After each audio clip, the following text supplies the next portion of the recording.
coldest night of winter, as a deadly blizzard swallowed the town of Fair Meadow in white silence, a nearly lifeless German Shepherd puppy collapsed at the doorstep of Willow Creek Retirement Home, injured, starved, and barely clinging to life. No one inside could have imagined that this fragile creature, found in the snow, would soon become the unlikely hero of the entire facility, saving lives, restoring hope, and building a bond that would transform not just one heart, but an entire community. Her name would become Hope. And her story? It would begin with 78-year-old Martha Wilson, a retired nurse who had lost her purpose after her husband passed away. Martha wasn't looking for a miracle, but one came anyway, in the form of a shaking pup with eyes full of quiet strength. This isn't just a story about rescuing a dog. It's about how sometimes the one you rescue ends up rescuing you. From detecting medical issues no one else noticed, to alerting staff during a blackout, to literally standing between danger and the vulnerable, Hope would become the guardian angel they didn't even know they needed. But before we continue, tell us in the comments where you're watching from. And if this story touches your heart, don't forget to subscribe, because tomorrow's video has something even more powerful in store. Outside, the storm raged on. Inside Willow Creek, residents gathered for warmth and comfort. Martha sat quietly by the window, working her aging fingers through a pale blue yarn that reminded her of the sweater she'd knitted for her late husband, Robert. That was 2 winters ago, and since then, Martha had grown quiet, drifting into herself despite the staff's best efforts to reach her. "More tea, Martha?" asked Sarah, a gentle caregiver. Martha nodded, eyes still on the storm. "They say this might be the worst blizzard of the year," Sarah added. Martha didn't reply. The days had begun to blur. Meals, medications, activities, all routine, all hollow. Across the room, laughter rang out. Evelyn, her old friend, still somehow full of life despite losing her own husband around the same time. Martha envied her spark. "You should join them," Sarah suggested. "Maybe later," Martha murmured, knowing she wouldn't. Just then, the intercom crackled. "All available staff to the east entrance. Repeat, all available staff." Sarah looked alarmed and quickly left with another caregiver. Curiosity stirred in Martha. It was the first unexpected thing to happen all week. Minutes passed. Voices rose. "We can't bring in a stray," the director protested. "It's dying," Dr. Bennett responded. "We can't leave it out there." Martha slowly stepped into the hall, joining a small crowd of residents who had come to see what the commotion was about. "A dog," whispered Evelyn beside her. "A puppy, found in the snow."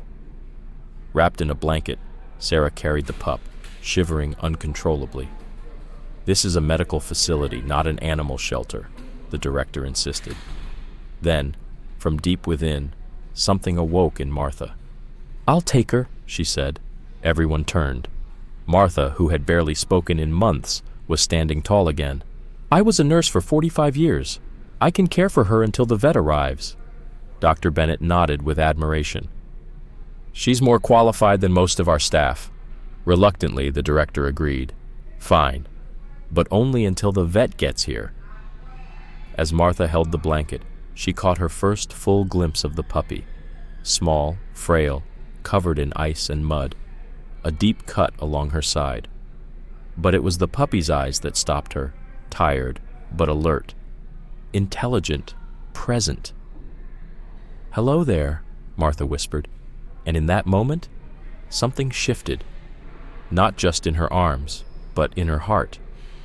The puppy's tail gave the faintest little thump beneath the blanket, a flicker of life that Martha hadn't expected. With quiet care, she carried the fragile bundle to her room, away from the curious eyes of other residents. There, with the tenderness of someone who had done this before, she began cleaning the matted fur with warm water, carefully working around the deep wound along the pup's side. "You poor thing," she whispered, her voice soft. "What happened to you?" As if she understood, the puppy let out a faint whimper, her gaze fixed on Martha's face with eyes that seemed far too aware for such a young creature. A knock interrupted the moment. "Doctor?" Bennett stepped in, medical bag in hand. "How is she?" he asked gently. Dehydrated, malnourished, Martha said, examining the wound. But it's not fresh. A few days old, maybe. Doesn't look like an animal attack. Edges are too clean. Doctor. Bennett gave a grim nod after a closer look. You're right. Looks like it came from a blade, or metal. I called Dr. Lee at the vet clinic, but with these road conditions, she probably won't reach us until morning. The puppy shivered again, even in the warmth of the room.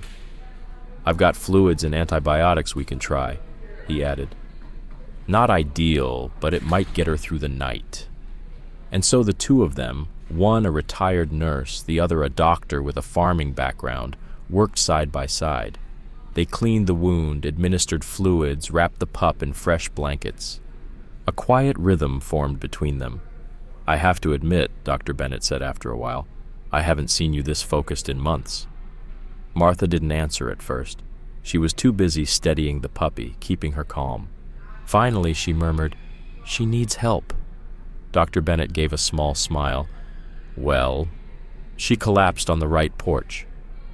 When they finished, Martha made a small bed from towels and gently laid the pup beside her favorite chair. I'll stay with her tonight. Dr. Bennett looked like he might protest, then thought better of it. Call the nurse's station if anything changes. I'll check in before my shift ends. And so, Martha stayed.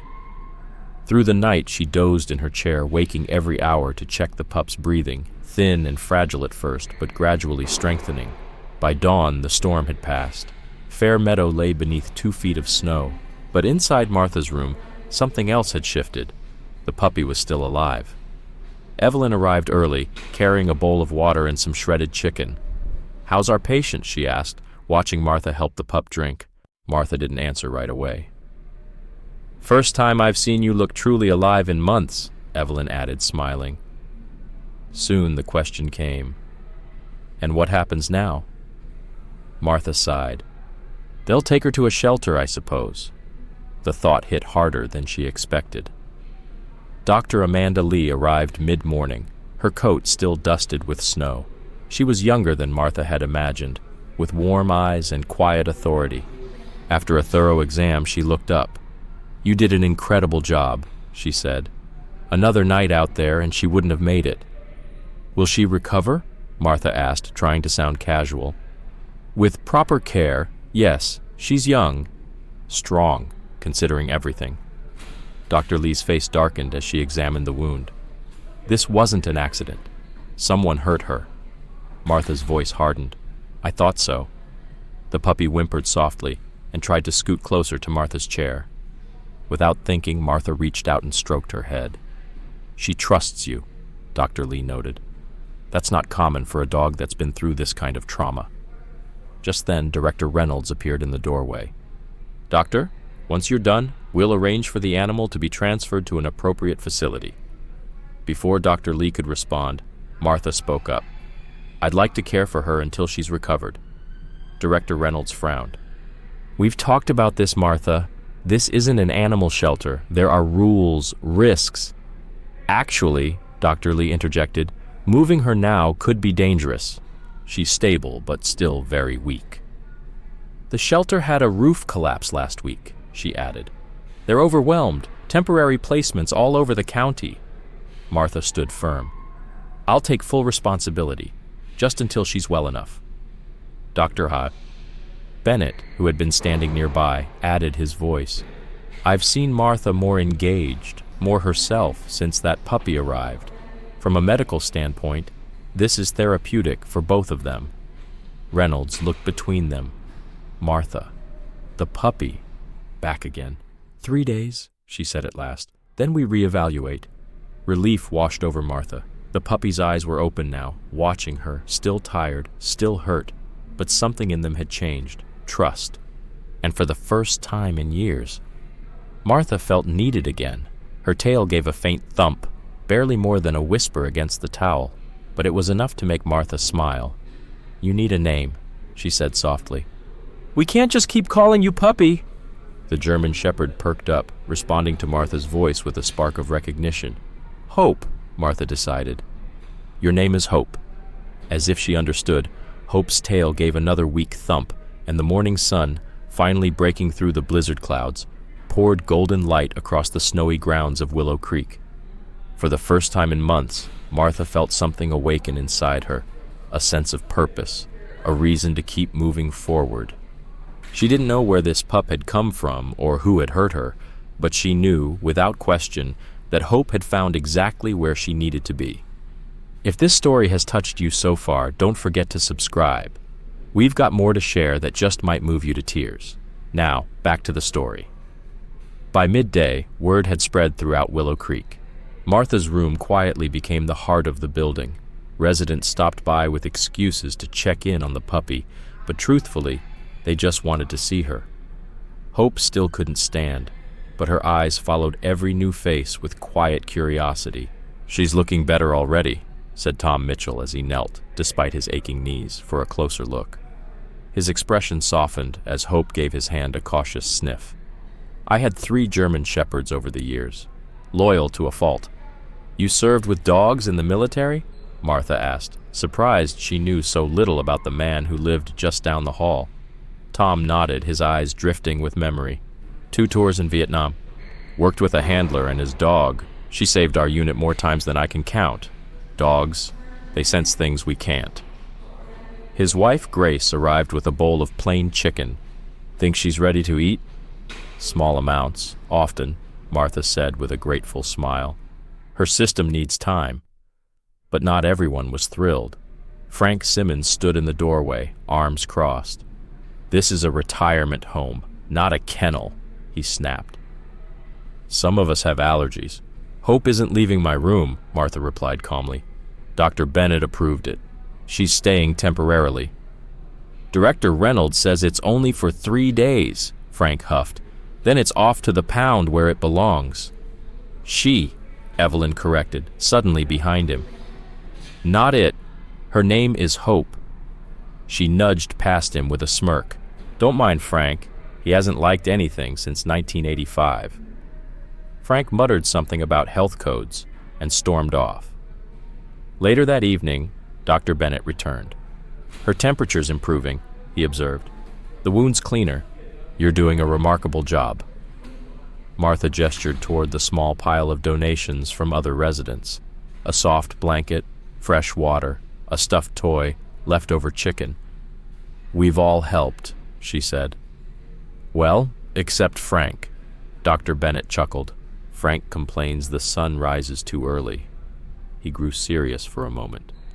"But we still have to talk about what happens after the 3 days."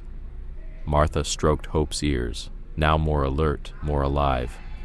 "One step at a time," she said softly. "Let's get her healthy first."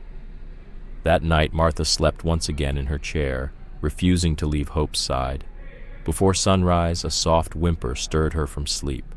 Hope was trying to stand, her legs shook with effort. "Easy," Martha whispered, kneeling beside her. "You're not ready yet." But the pup didn't stop. With Martha's help, she managed to stand just for a few seconds before collapsing again, satisfied with her effort. "You're a fighter," Martha whispered, pride swelling in her chest. "I'll give you that." Later that morning, Sarah entered with breakfast and fresh bandages. "Everyone's talking about our 4-legged guest," she said cheerfully. "Even the kitchen staff's saving scraps." Martha had just finished rewrapping Hope's wound when a sharp male voice interrupted from the doorway. "Excuse me. I'm looking for the person caring for the German shepherd." A man stood there, mid-40s, wearing a business suit despite the snowstorm. Everything about him radiated impatience. "I'm Martha Wilson," she said cautiously. "And you are?" "Robert Davis," he replied curtly.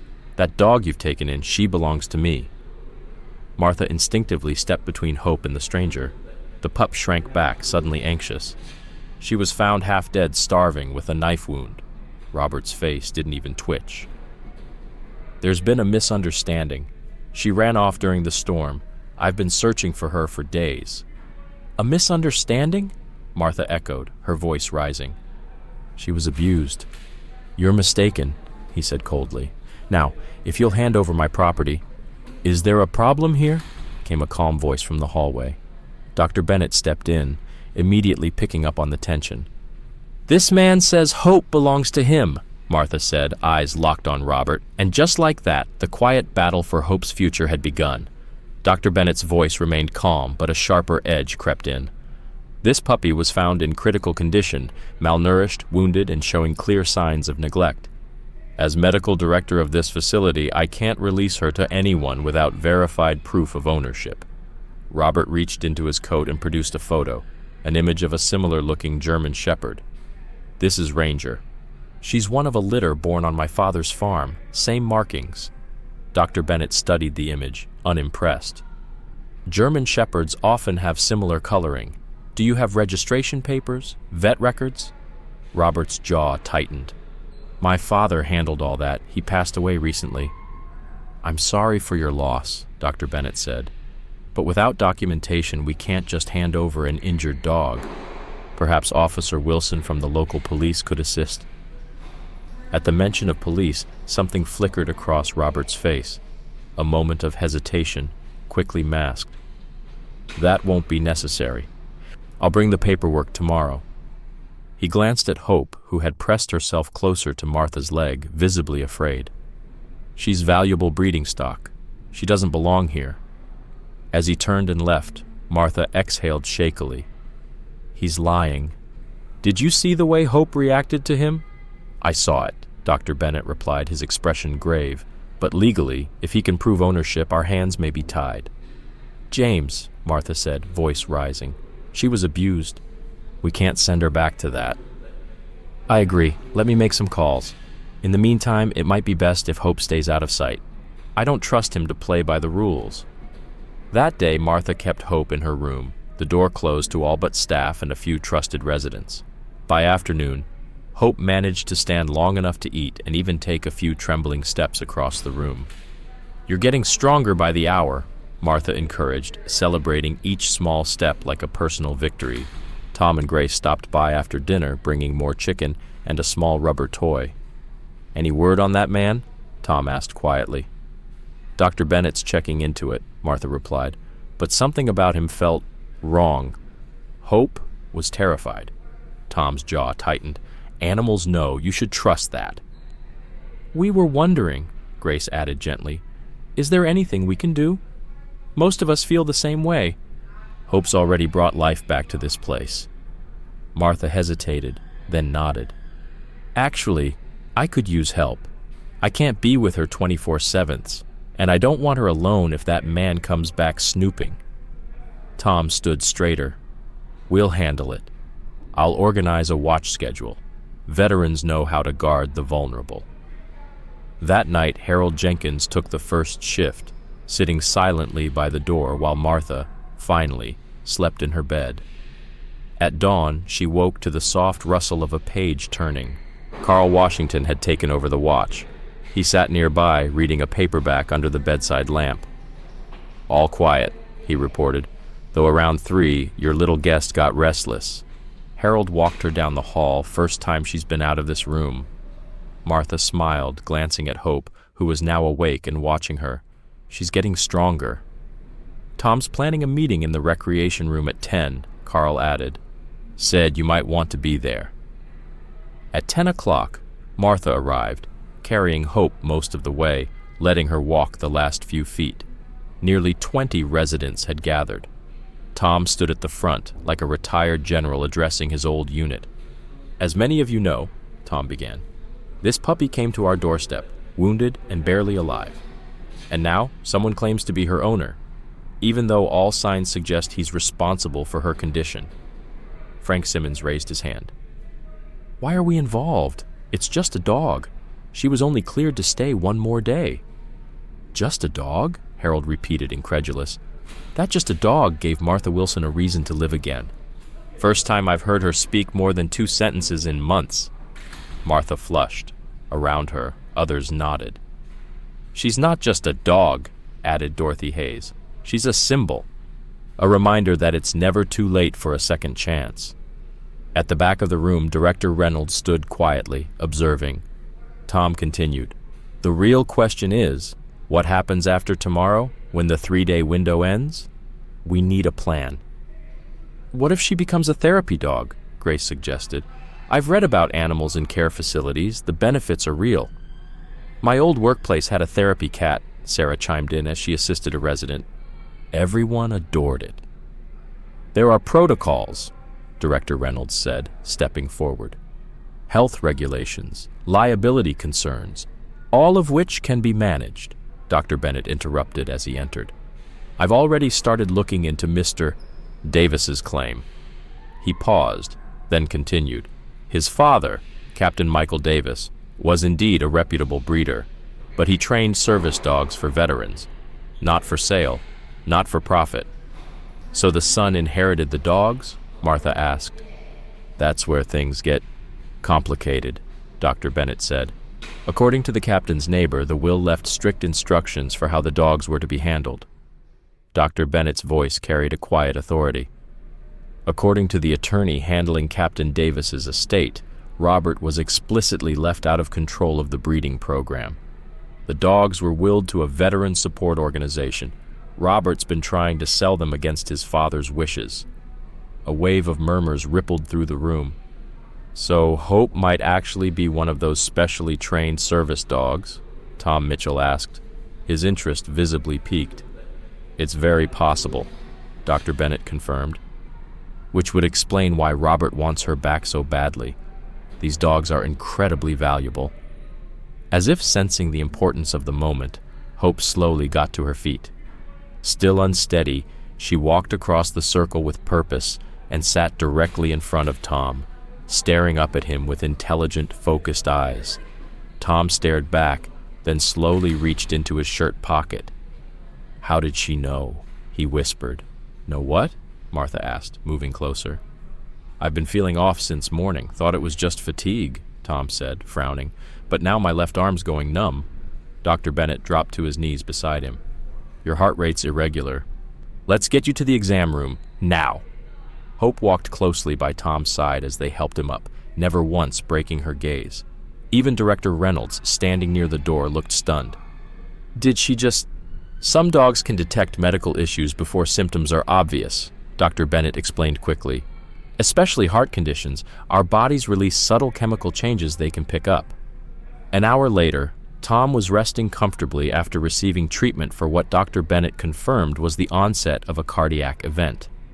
If we hadn't caught it when we did, he told Martha quietly, he could have suffered a massive heart attack within hours.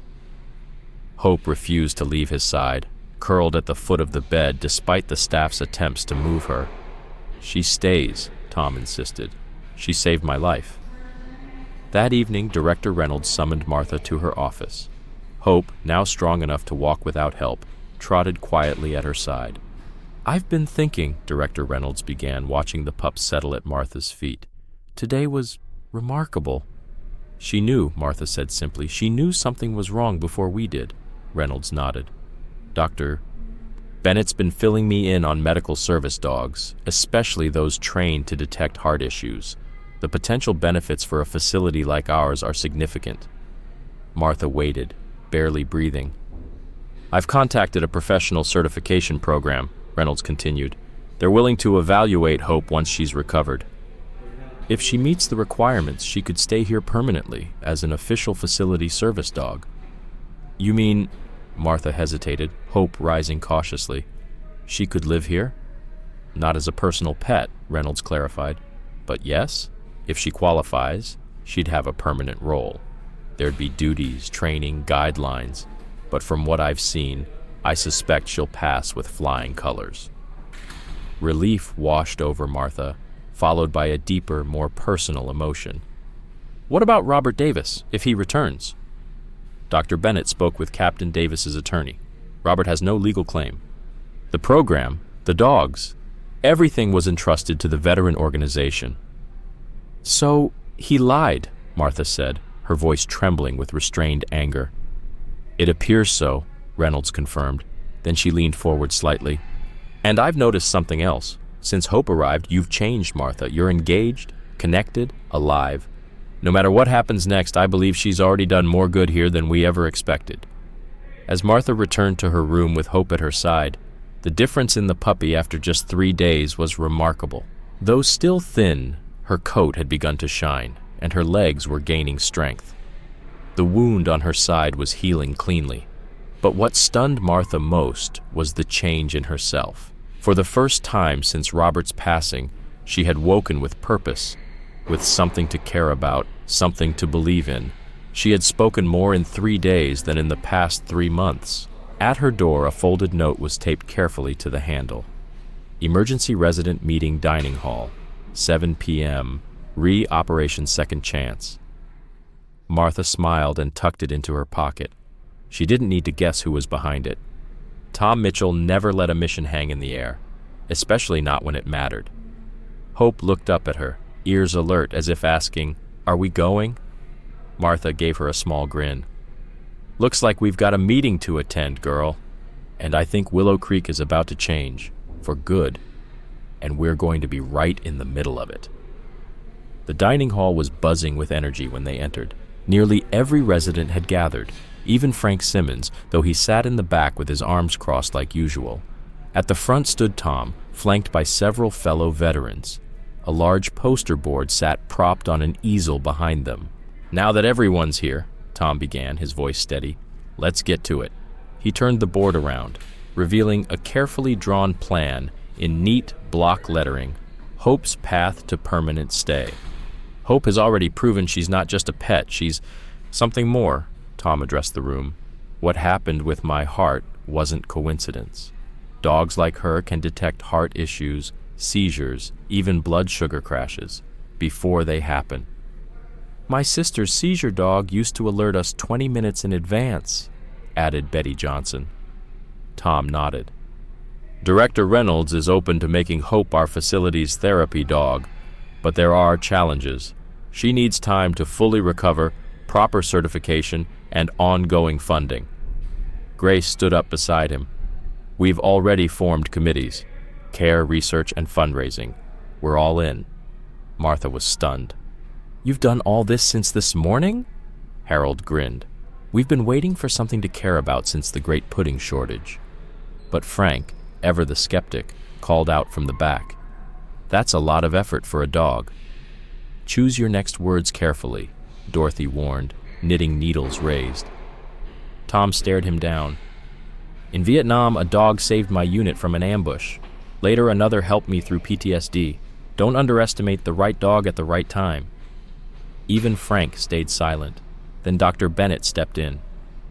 "Robert Davis may not have a legal claim, but he lied, and he might try again. We need to stay alert." "We already are," said Carl. "The security committee's got rotating shifts to make sure Hope is never left alone." Martha was nearly in tears. In just days, this fragile dog had become the heart of a movement. Hope wagged her tail beside her as if listening. "I think she should meet the rest of the facility," Martha said. "If she's going to serve everyone, she needs to know us." Tom smiled. "Starting tomorrow, Hope begins her tour. Who wants to help?" Almost every hand went up, including Frank's. "I just want to make sure she stays out of my room," he grumbled. The next morning, Hope began her rounds, walking beside Martha, still healing but curious and alert. In each room, she met residents, always calm, always respectful. "She's incredibly well behaved for a puppy," Sarah noted. In the craft room, she sat patiently while Dorothy and others petted her. In the therapy room, she approached Stanley, who hadn't spoken in weeks, and gently rested her head on his trembling knee. "Good dog," he whispered. Maria stared in disbelief. His tremors eased. "I've never seen anything like it." By lunch, Hope was back in Martha's room resting. Dr. Amanda Lee arrived for a checkup. "She's healing beautifully," she said, "but what really amazes me is her emotional strength. Her ability to detect Tom's heart condition, untrained, is extraordinary." "She was bred for this," Martha explained. "Captain Davis was training medical alert dogs." "That tracks," said Dr. Lee. "There's growing science behind genetically inherited detection abilities." She left a book on service dog training for your community project. That afternoon, Martha discovered the fundraising committee had already made greeting cards with Hope's image. The research committee compiled a binder. The care committee drew up feeding and exercise schedules. They needed this, Dr. Bennett said. Not just the dog. A reason to engage. She gave that to them. That night in the snowy garden, Martha told Hope, "You've changed everything." The puppy bounded through snowdrifts full of life. And then, at the gate, Robert Davis. "I've come for what's mine," he said coldly. "You've got no legal claim," Martha said, stepping in front of Hope. "My father was a fool," Robert snapped. "You have no idea how much that dog's worth." Hope growled, shrinking back. "You hurt her," Martha whispered.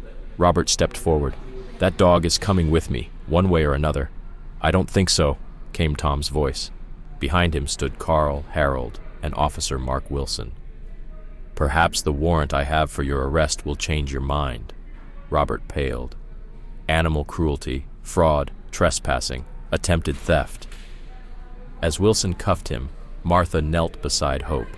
"It's over. You're safe." That night, the board approved a trial therapy dog program. "She's already shown more value than we ever expected," said Director Reynolds. Hope lay at Martha's feet, finally sleeping peacefully.